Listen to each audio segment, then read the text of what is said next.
Fallout mods are pretty cool. I cover them pretty often on this channel, but every once in a while, rather than covering some released mods, I show you some mods that are currently a work in progress. That's what I'm going to be doing in this video, showing you some mods that mod authors in the community are working on. You guys have probably seen the series before if you're a long-time subscriber. If you're not, you could actually subscribe right now, and then in like a year, you'll be a long-time subscriber. But with that, let's just jump into the first mod.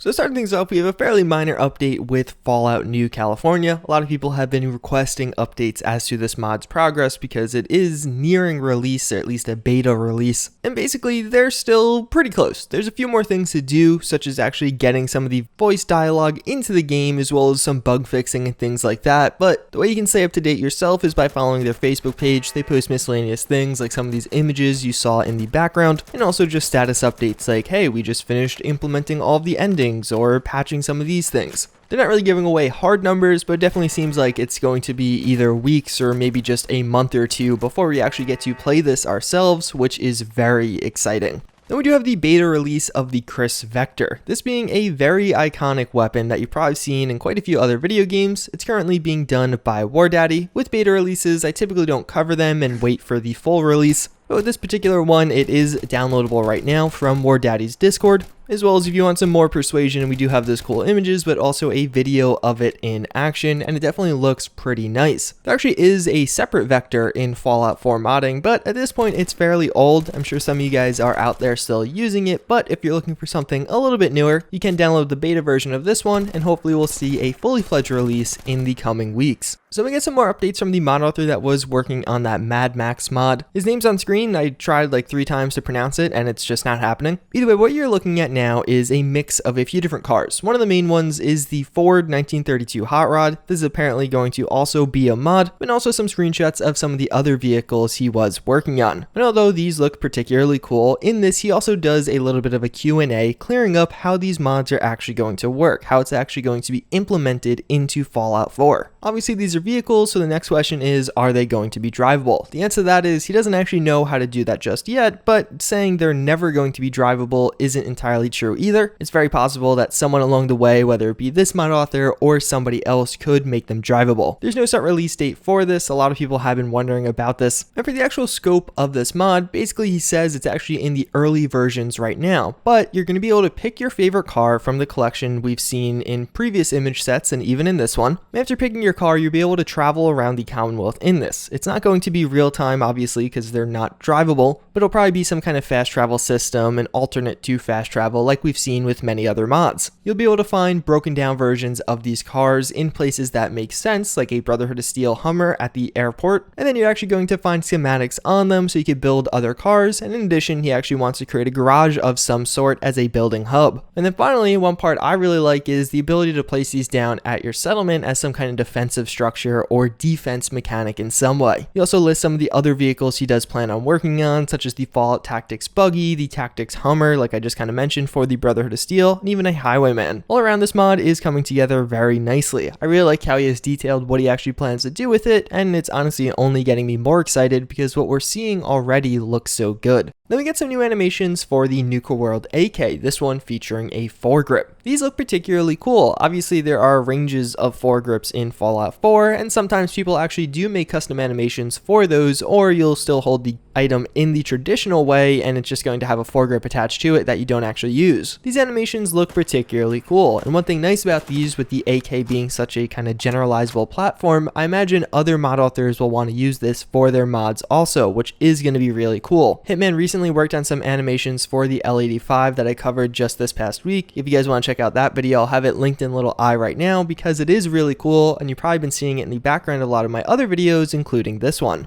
So in Doom, there's this thing called the Crucible Sword, used by one of the major enemies. I don't know a ton about Doom, so I'll just keep it at that. Either way, it's pretty notable and interesting, but you unfortunately, as the player, never get to use it. Well, Nero decided to change that, and he has made a Crucible Sword in Fallout 4. Obviously, this thing looks quite distinctive and unique and like a ton of fun to use. It's pretty crazy to think that he just kind of put this together in only a few weeks based on the timing of his last mod's release. Obviously, with this image, there's no close-ups or anything like that, but it looks immensely high quality and very fitting for like a raider build or even some kind of big boss in Fallout 4. Then we get some images of the sawed-off shotgun, this coming as part of the larger mod Fallout 4 New Vegas and being done by Deadpool 2099 specifically. This one looks particularly high quality. I really love some of the designs and artwork on this. Of course, we actually do have a double barrel already in Fallout 4, but oddly enough, I feel like this looks distinctive enough that I have no problem with having two of these. With this image set, he also mentions a number of changes he's actually doing as he releases his mod. Previously, a lot of times he would do beta tests, but he says in the future, he's no longer really going to do that, or at least no longer public beta tests. Now beta tests will be done privately or for the occasional people on his Patreon page. But of course, all those things posted on Patreon and given out privately will eventually be released as fully fledged mods, so I wouldn't really be too concerned. And he also mentions how after an update or a mod is initially released, the comment section will be only opened for 3 days and the bug section for 14 days. Now a lot of people might be like, why are you doing this? Well, this is in light of a decision he made previously where he said after the service rifle redux he was going to be done with public modding. And frankly, if you actually read through some of the comments on Nexus or even on like my videos, people get a little bit ridiculous. It's definitely hard to stomach when you don't want to deal with that. People can get extremely rude or mean, and especially for mod authors who are putting hours upon hours of work into something they're passionate about all in their free time, and then someone comes back around and has all these high expectations or criticizes you unfairly. I totally understand where Deadpool is coming with this one, and honestly, based off what we're seeing right now, this mod looks like it's going to be awesome.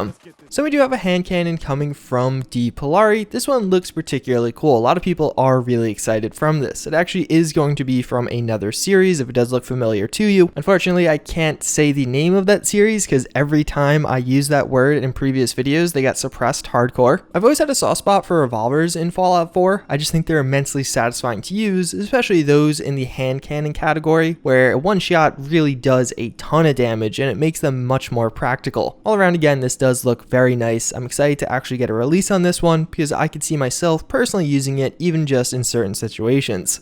They have the modified NCR Ranger mask, and this looks really cool. This is actually going to be part of the other mod I've been showing you by the Rotten Core, the same mod author, that being the Blazkowicz mod, more or less that adding in some outfits from Wolfenstein. Basically, there's going to be a bit of a lore and backstory in that. Even though those outfits are based off of Wolfenstein, it's going to fit into a character. Somebody who wore that outfit also wore some kind of modified NCR mask. I think this looks really cool, even if you don't want to use the full outfit, which I think looks really cool also. I think this mask will be generalizable and usable on a ton of different outfits in the game.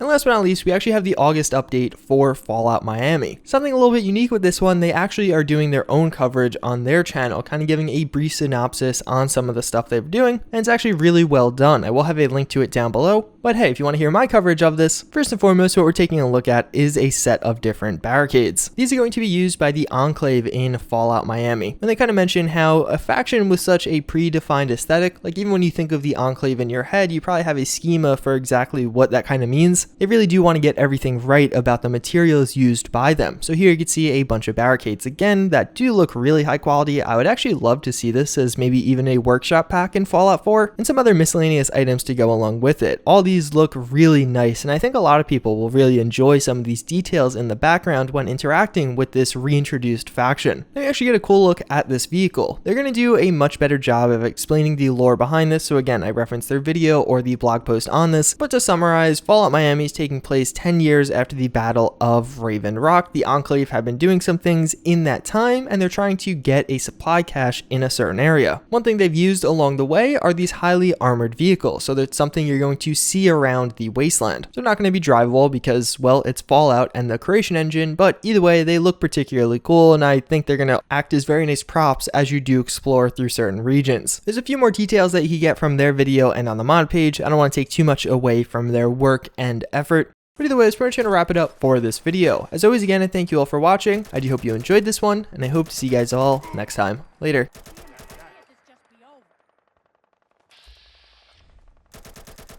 think I got something over here.